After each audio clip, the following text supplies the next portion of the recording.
And without too much further ado, we are going to continue that very debate. Time now for a panel with the title Value Sharing, Value Capture or Value Theft. And perception obviously depends on perspective. I think that's what's in store in this session. I'd like to invite to the stage our panellists, Stephen Albin, Michael Daley MP, Will Dwyer and Greg Dyer, and our facilitator, Andrew Clennell. Stephen Albin is Chief Executive Officer of the Urban Development Institute of Australia, UDIA, New South Wales. Michael Daley MP is the Shadow Minister for Planning and Infrastructure in New South Wales. Will Dyer is General Manager, Strategic Planning for Goodman. Greg Dyer is the Chief Executive Officer of City for Parramatta. And Andrew Clennell, our facilitator, is the Political Editor for the Daily Telegraph. Please make them welcome.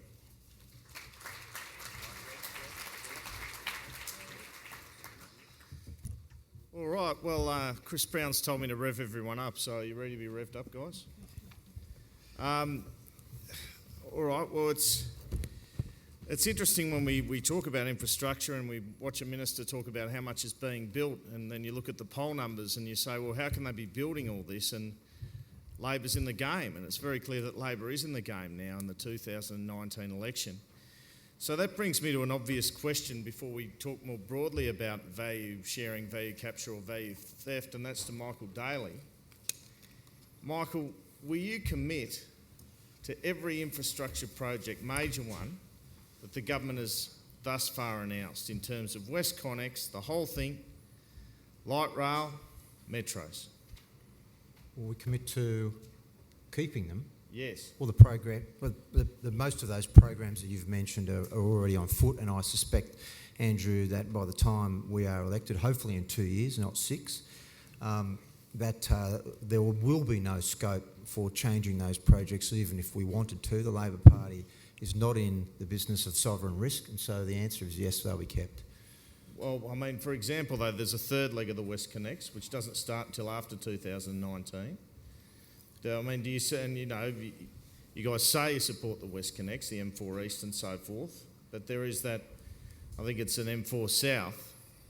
Would you commit to that, for example? Well, as far as you're concerned, you are going to keep going with all of this stuff.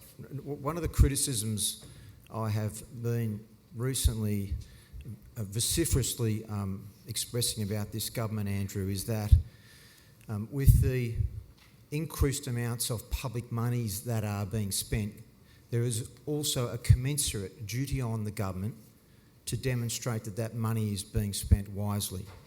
So, and this government is as secret as any we've ever seen. You try and get any information out of the government about business cases, benefit-cost ratios, cost-benefit analyses, whatever you want to call them, it's almost impossible to get that information into the public domain. Everything now is protected by cabinet in confidence, commercial in confidence, or a recent invention which is not in the public interest. When we get into government, it will be our commitment that we will be more transparent with the way these projects are being viewed and justified. If there are projects that have been committed by this government for which contracts have not been signed and which demonstrate a poor value for money, then it will be our duty not to proceed with them, but it will depend on the public interest. Okay, so Stephen Albin, I just want to ask you, because we've heard a lot about value capture, it seems to me there's talk about the Parramatta light rail, but there's no actual, of all these tens of billions in projects, there's no actual value capture project happening at the moment. Is this a beat-up? I mean, will these things actually happen where basically developers will pay levies or they'll somehow contribute and we'll see these projects off the back of that, or is this all a bit pie in the sky? Massive beat up. I can't believe you asked me that question. I was going to say it anyway. Look, I think at the end of the day, the market will decide. So we're having a big discussion in Sydney at the moment about housing affordability. You can't talk about value sharing in one hand and talk about housing affordability in the other because someone ultimately pays for it. So I think that's one really important point. If the market can't afford the houses, if they can't afford to buy buildings, I've just been in China, if they can't afford to buy apartments around transport stations, then they just won't happen. And one of the issues is that, and I've seen it around the world, is that if the developer does not make money, and apartments will not be built, consumers will not move in. But on another point, if you look at the Hills, for instance, the Hills Shire, way back in the day, the developers had a thing called the hole in the donut out in the hills. And the hole in the donut occurred because they had these Section 94 contributions that were uneconomic, unviable. So the Hills Shire Council went and spent all this money on roads and acquiring open space, but no one actually developed because it was unviable. And we've got to be really careful here to ensure that we don't overplay this. I'm not opposed to value sharing or value capture. I think that if it can be demonstrated and if it's affordable, then go for it. But I don't think it's going to have the wide application that's being sprouted here this morning. All right, wonder what Chris Brown thinks of that. Now, I'll ask Will Dwyer, what's your view on this then? Is Andrew Constance full of it when he talks about, this being the panacea, value capture? Because, I've got to say as a journalist, when you hear politicians talk about big projects without public funding, you do wonder. Yes, I vented at morning tea, so I'm a lot calmer now, and I can answer the question by saying I don't think it's value sharing, but it's not theft. It's something in the middle, which is perhaps value sharing. The problem with value capture is that I think people do tend to think that it's a way of solving all the problems, but if you look at all the major projects around the world that have used it as a model, they have one thing in common, and it's one tier of government, which is funding and delivering the project. We have 3 tiers of government that all have their hand out along the way, and that's not going to work. Capital will just move to a different place if there's no profit in it for the developer. So I'm encouraged by the Greater Sydney Commission's notion of a metropolitan levy for infrastructure, and there's lots of opportunity to collect value sharing, value capture from existing infrastructure as much as there is from new projects. But I caution against the Department of Transport thinking that every project can be a value capture model. I mean, we've seen today, we've got 2 value capture proposals, Parramatta to Strathfield, Parramatta to the city. There must be a lot of value in that corridor to fund 2 projects. So, well, can I ask you, Will, then, where do you think this has come from? Do you think it's a matter of the government saying we've run out of money now, but we want to keep going, let's look to try and get some money out of developers, as opposed to... And what will it do to house prices if you adopt this model?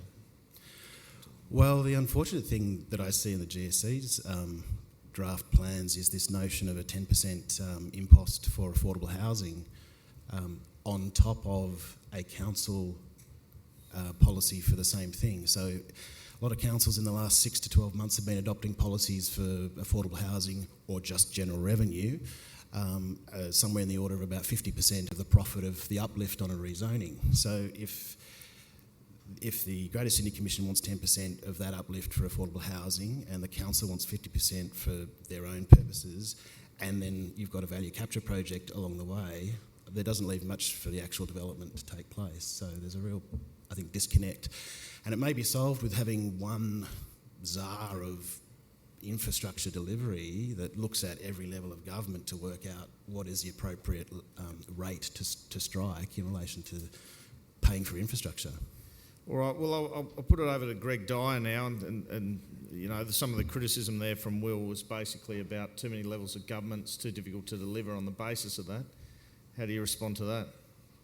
I agree. We need to coordinate across 3 levels of government if we're to be successful here. I take a little bit of umbrance at the concept that we're raising money for our own purposes. What we're doing is creating livable spaces for people. We're creating the soft infrastructure that people need to make the places that they're living, particularly if they're to become more dense, more livable, more agreeable. We need parks, we need aquatic centres, we need footpaths, we need places for people to ride their bikes. All of that. We've been talking about planes, trains and automobiles today, but let's get real. People need places where they want to live. And councils are really good at providing that level of infrastructure. Libraries, all of those really important community spaces. We haven't talked cultural infrastructure today. There's a bundle of cultural infrastructure which is required across this balance as well. So certainly we need to make sure that we collaborate with the other levels of government to make sure that we don't kill the golden goose, so to speak. But we need to have a broader view of the infrastructure requirements of a city which is going from 4.5 million people to close to 8 million people. It will be chaos unless we work out how we're going to fund all of the infrastructure required to service and make that place livable for everybody involved. All right, now Michael Daley's sort of signalling to me here, so I might give you a response to that, but also ask this. What is Labor's view? What is your view on the whole value capture model? Great. Well, I was going to say that when we're talking or going to talk about and to formulate prospective policies about value capture or value sharing, it's important that we have a common understanding of actually what it is. And there's a lot of talk at cross purposes. It's not meant to be a method whereby we take a never-ending supply of levies from developers. I agree with the development industry on that. You will break its back. And I'm one of the people who is advocating for value sharing in relation to affordable housing, but only after there are concessions given to developers so that it doesn't cost them anything as a starting point. The first principles of value capture are the most important ones, and it is to capture economic rents. So if there are land owners and holders who are going to benefit from some activity that's not of their enterprise or activity, such as a new transport project or a rezoning or an uplift in densities, then the original land owner should have to contribute some of the economic rent. That's the first principles of value capture. People think that it's all about slugging developers with never-ending levies. It's not, and it shouldn't be. All right, well, just to you again, Michael, about a week or so ago I revealed that Harry Triguboff was offering some money for an extension of the light rail project. Is that something the government should look at? Is that the sort of thing we're talking about? Well, I wish they'd looked at it, Andrew, before the Planning Assessment Commission gave him permission to build 3,250 units up to 21 stories high. Is that called a free kick? On a block of land that only is serviced by the 392 bus, has no heavy rail and no light rail. So it's a bit late now to be talking about it, but better late than never. Yes, it's something we have to look at. But transport should be made to service an area with its natural uplift, not what's happening on the southwest metro now, where they're using it as an excuse to put 100,000 dwellings on a heavy rail line that's going to be turned into a metro line. That's the cart before the horse. Do you give the government any credit for its asset sales program leading to all this sort of infrastructure, or do you just say, well, they shouldn't have sold the assets, that's it? That horse is bolted. We took a policy to the election and we lost.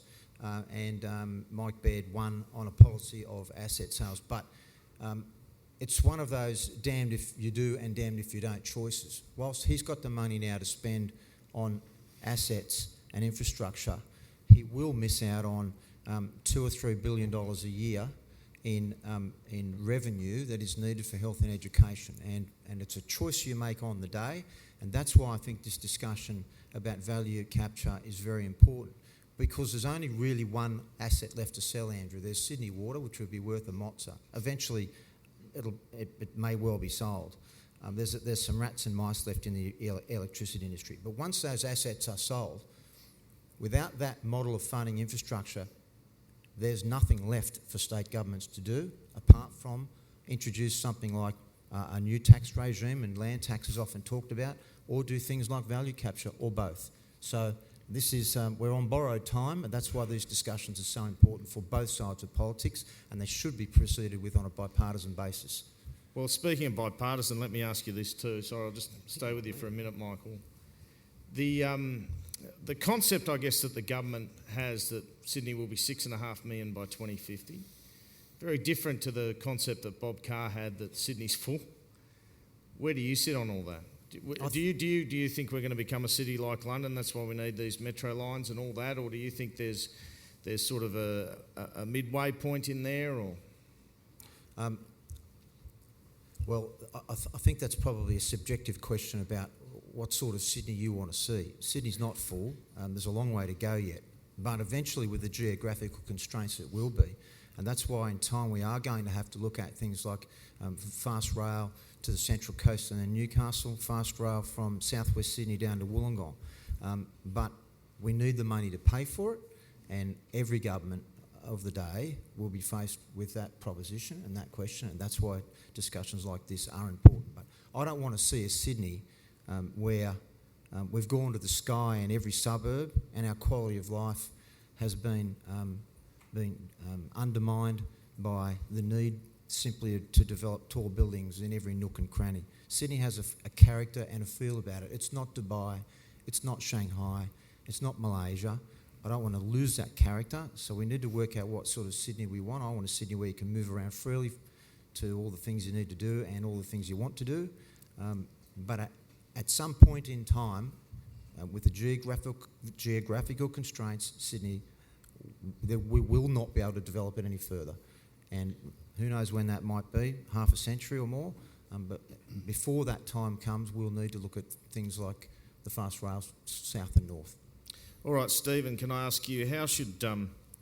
you obviously expressed some scepticism about the whole value sharing, value capture thing. If it were to proceed for something like the Parramatta Light Rail, the Parramatta Metro, how should the government do it? What could you live with? Yeah, well, I'll start by just saying one thing. It's a tax designed by town planners. I don't go to my newsagent to get tax advice, so I don't know why we're getting town planners to design taxes. So one of the key problems we've got is we need to get some clarity around what value capture is. Correct. I'm calling it out. Like, the emperor's got no clothes. Like, everyone's just applying this terminology to things and there's no...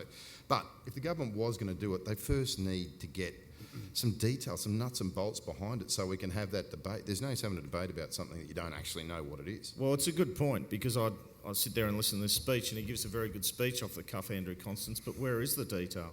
I think he wants you guys to work it out for him. So why don't you give us a couple of ideas here? Obviously, you're not. You sound a bit resistant to say there should be some form of levy. So how the heck else does it happen? Well, there needs to be, like, if the government's really serious about it, one, get a definition. Two, get some institutional support for it. Actually, try to, if it is going to happen, get some control of it. You can't just sit there and go, well, let's all three levels of government work together and we'll just cross our fingers and hope it happens. You need maybe some body that's in charge of looking at these things, looking at, creating districts where... Well, isn't that what the Greater Sydney Commission's for? Well, yes and no. I don't know whether that's the appropriate body for it, but maybe that's something that they can do. But I think they're busy at the moment looking at district plans. But I think they do need some sort of body where, it's got institutional support, where they actually plan properly and people know what they're open to. By the same token, you will get Harry Triggerboff calling up and going, I want to put a light rail in front of a place. You've got John Kinsella here from Bill Burge, the guys here who've said, look, let's do railway lines. That's all fine. That's their prerogative. But I think we need to actually get some teeth around this whole issue. Well, can you see, Stephen, a political cost to that, though? I think we headlined it, Harry wants a light rail to his apartments. How does it look politically for a government? I think he also wants to call the street Meriton Street as well. So Let's rename the electorate. Member for Meriton. Member for Meriton. Well, look, there will be, and that's why you need to have transparency in it all. You need to actually codify it, get some institutional support, have almost an independent body that... Because in America, remember, they create TIF districts there, which is very similar to what we're talking about here in value capture. There are people rioting who are included in TIF districts because if they're out of it by 1 metre or 2 metre or two houses, then they're fine, they don't have to pay additional taxes. You're right, there'll be a lot of political heat on this body and on value capture and value sharing in future if we don't actually manage it properly. All right, well, Will, what's your view of the best way forward on this? Oh, look, I think there's lots of different existing avenues of financing infrastructure for different purposes. What Stephen said is right about definitions that are important to the debate. Everyone's got a different view of what affordable housing is, and if we accept the definition that most of us are familiar with, which is key worker housing, I don't understand why that's not an issue that's dealt with by council rates. Now, if councils are in a socio-economic place that doesn't afford them that rate depth to solve that problem, then they need help from the state government. But councils like the City of Sydney should be having their own affordable housing policy that comes out of rates. They've got the hugest rates base of Australia. So that's an existing way you can fund that piece of infrastructure. The Minister mentioned Macquarie Park. I don't think the increase in value of Macquarie Park was related to the train station because it only provides about 10% of the modal shift of transport to the area. But if you allowed some mixed use or some residential activity into that space, you could clip the ticket for the existing infrastructure, and that money could go to other projects. So there's lots of ways the existing system can play a part. It just requires someone bringing all those three streams of revenue together. I mean, Stephen, can I ask, as far as developers are concerned, are these projects in the right places? Is the government putting, is the West Metro a great idea? Is the Northwest to Southwest a great idea?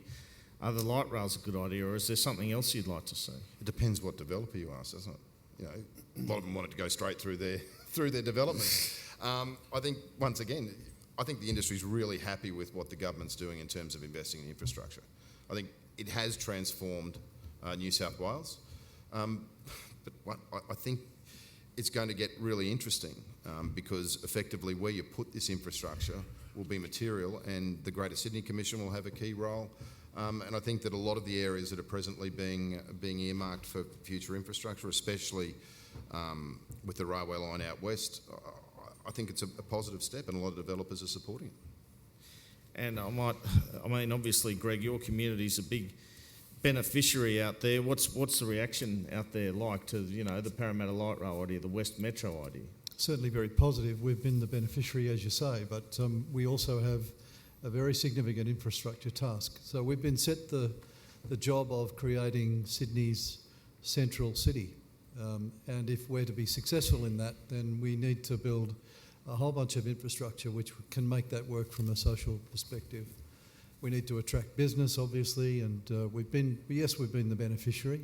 Again, I take a little bit of, I'm disheartened to hear that we should be funding affordable housing from our rate-capped rates revenue. I don't think that's likely to happen.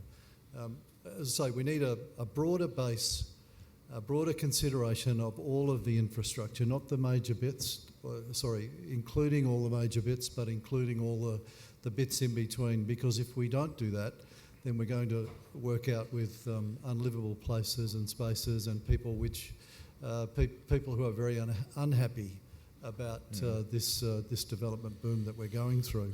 So I think we need to look more broadly at the opportunity for revenue. Let's think about what we're trying to build in global Sydney. If global Sydney is to be successful, then Parramatta, for instance, as the central city, needs to be successful. And that implies that the value capture, this revenue base, can be looked at more broadly. I think the people of global Sydney are up for a conversation about the size of this infrastructure task. So let's have that conversation with a broader community here in Sydney. It's just simply not fair that the infrastructure shortfall, which Chris referred to earlier, which is reflected in Western Sydney, should be paid for entirely by Western Sydney. That's just simply not fair, and it's not sustainable. And we need to think more broadly about what that revenue base, which will generate the infrastructure over a 20 to 25 year period, might look like. And let's have a sensible, intelligent conversation with the community about that. All right, well, everyone's mentioned affordable housing, and I'll have to say that when you look around Sydney now and you talk to young people and you talk about many of them believing they have no hope of getting in the housing market, you wonder how much of a brain drain we could possibly face here, and how many people will move out of Sydney who could do great things for Sydney out of that. And so I wanted to get just briefly onto this debate, Michael Daley, about negative gearing versus housing supply, and Rob Stokes has reignited this. I wondered what you thought of his comments on this matter last week. I'll respond to that. Can I just quickly say that Greg raises a terrific point about rate capping. People think that in New South Wales, individual householders and businesses' rates are capped. More specifically, it's the entire LGA's total revenue that's capped. So I'm not sure what the revenue of Parramatta is, but let's say it's $250 million a year. When they do the right thing and rezone for increased density, Andrew, they notionally have to put everybody else's rates down to fit in the extra revenue from that development. Right. That does not reward councils for doing the right thing. Look, Rob Stokes belled the cat on Friday. For almost 6 years, Mike Baird and Gladys Berejiklian have been advancing this proposition that the only way to address housing affordability in Sydney is increased supply. Rob Stokes has put paid to that deceit. Let's be very clear about that. One of the things that is a problem in the housing market in Sydney is that the normal rules of supply and demand don't exist because there is a too ready share of cashed up investors who are outgunning first home buyers at auctions every single Saturday, and they're outgunning them because they're carrying the advantage with them of a tax concession from the Commonwealth. There is too much liquidity in the hands of too few people, so negative gearing and capital gains tax reforms as advanced by Bill Shorten and Chris Bowen would be the first lever I would pull in relation to housing affordability, and the second lever I would pull, and I'm Will, but inclusionary zoning with some concessions for developers, carrot rather than stick would be the second lever. You pull both of those and you'll see an improvement within a couple of years of housing affordability issue in Sydney. And how do you react to that, Stephen Albin? Oh, geez, do I have to? Geez, you're cranky. Well, you know, he told me to Do I rev you really? guys up. I Seriously, thought I'd we just said he rev wanted you to up, make you it know. a Negative gearing, the capital, you're missing the point. Go to the two cities in the world that have addressed housing affordability, Tokyo and Berlin. How did they do it? Investment in infrastructure, boosting supply. But I think I want to get back onto affordable housing and inclusionary zoning though, and that is that in Australia we import all these concepts. Like someone reads it in a magazine or it's on Flipboard and they read it's happening in Canada and they think that's a good idea, I'll start using the word. But half the policies get left at quarantine. So if you talk about affordable housing, in America they have inclusionary zonings, sure, in their developments, but you get to own. You don't have to give the housing away to a community housing provider, you actually get to own and manage that housing in America, and you get bonuses on top, and you get tax concessions. So in Australia, we've forgotten all of that. We've said, right, let's make 10% of the houses affordable, and by the way, you've got to give them away.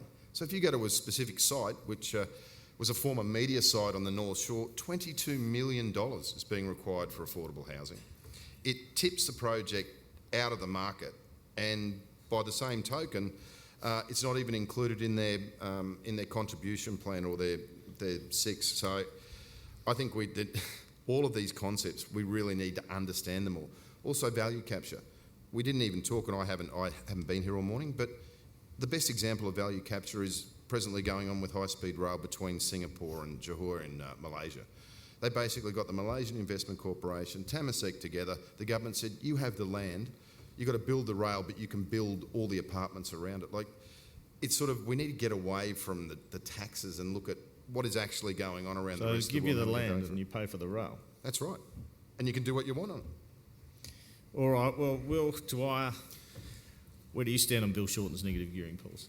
Well, What I'll would it just, do I'll to the just, I'll just economy? answer the question about rates first. I didn't mean to say the existing rate system works and can fund affordable housing. What I meant to say was if it was amended so that it is actually dealing with the issues in that local government area, then people pay rates. I mean, you want a fireman to come put out your house, put out the fire in your house, you should have a funding mechanism for affordable housing. Sure. So our rates are frozen for 4 years under the merger. Yeah, I know. That's a bad thing about the system. So it needs to be reformed. And All right, we'll Michael take can you do that guys when out he the gets, back later. into So, power. Bill Shorten's negative gearing policy, what would it do to the economy? The New South Wales government had a parliamentary inquiry into affordable housing. Negative gearing was not mentioned.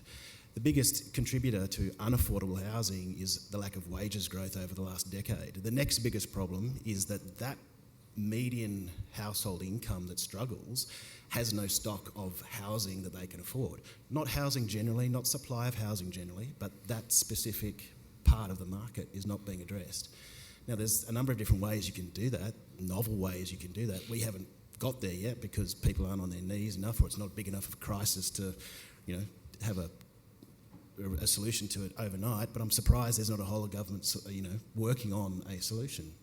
One really easy one would be to take all the land away from urban growth, because we all own it, and get First State Super to fund it as a JV and hand it all over to key workers, firemen, policemen, nurses, teachers. I mean, you could deal with it pretty quickly. All right, well, I'll ask Michael Daley maybe a final question on this one. Do you think that people just have to change their expectations in Sydney? They just have to feel that, you spend your whole life in an apartment. Do you think that's one of the problems? Well, I think with the geographical constraints we've got and an increasing supply, it's going to be increasingly difficult and inordinately so for a great number of people to achieve the aspiration of owning a house. So eventually we will get to, if we're not there already, Andrew, where if you want a house, you have to move further west, and eventually when the west becomes constrained, out of Sydney, go to Gosford, drive through the tunnel that we hope will be built through the Blue Mountains one day out to Hartley, Lithgow, Bathurst. Eventually, supply and demand will mean that houses in Sydney will only be available for really well cashed up people, but we hope that's a long, long way away, because I've got 4 kids that are still living at home. So, yeah. All right, guys, please thank everyone.